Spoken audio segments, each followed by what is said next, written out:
Welcome back to Giant Freakin' Robot. Is Deep Space Nine built wrong? That's a question many Star Trek fans have asked for a long time. If it's an argument you haven't heard, well, it's probably because you have a job and kids and things and haven't spent enough of your time thinking about the pylons. But some Star Trek fans have. And even if you haven't, you're going to want to know what's going on here before you spend any more time watching Deep Space Nine. The argument against Star Trek's most iconic space station goes this way. Those haters claim it makes no sense for the station's pylons to curve inward, since that limits the size of the ship that can fit in the space between the docking port on each pylon.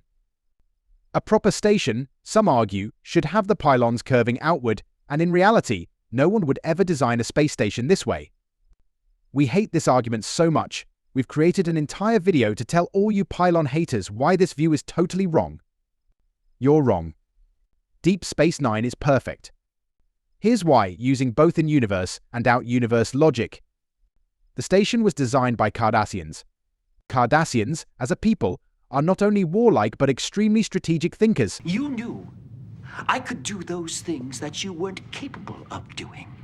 They're also family-oriented, which means they spend a lot of time thinking about how to protect their own people.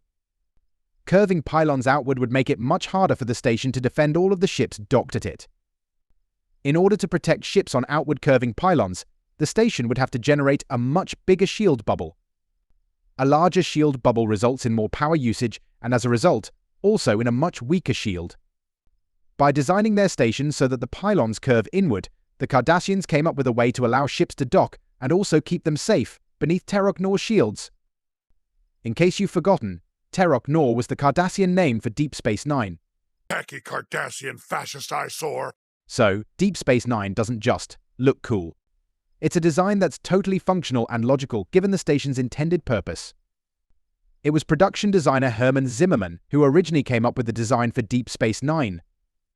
The station was imagined as Cardassian in origin from the beginning, which is why it looks so different from all the Federation technology we're used to seeing in other Star Trek series.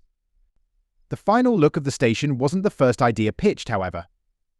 Talking to Star Trek magazine in 1999, Zimmerman had this to say about coming up with DS9's look.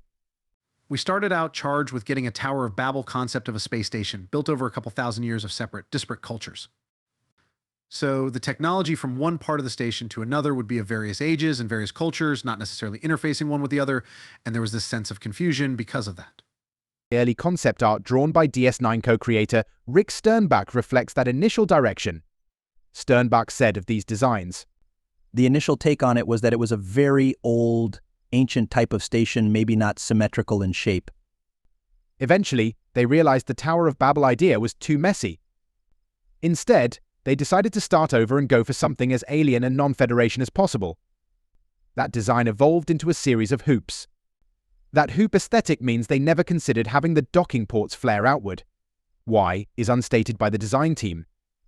Perhaps they simply realized, early on, that curving them inward made more logical sense. From there, those sketches eventually evolved into the Terok Nor we all know and love.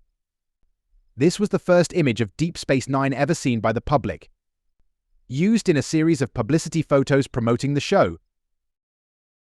Now, give the station its due. Circle around and pretend we're in awe of the pylons. Yes, sir. That's it for now. Make sure you subscribe if you want to bring honor to your house. This has been Giant Freakin' Trek Bot. Robot.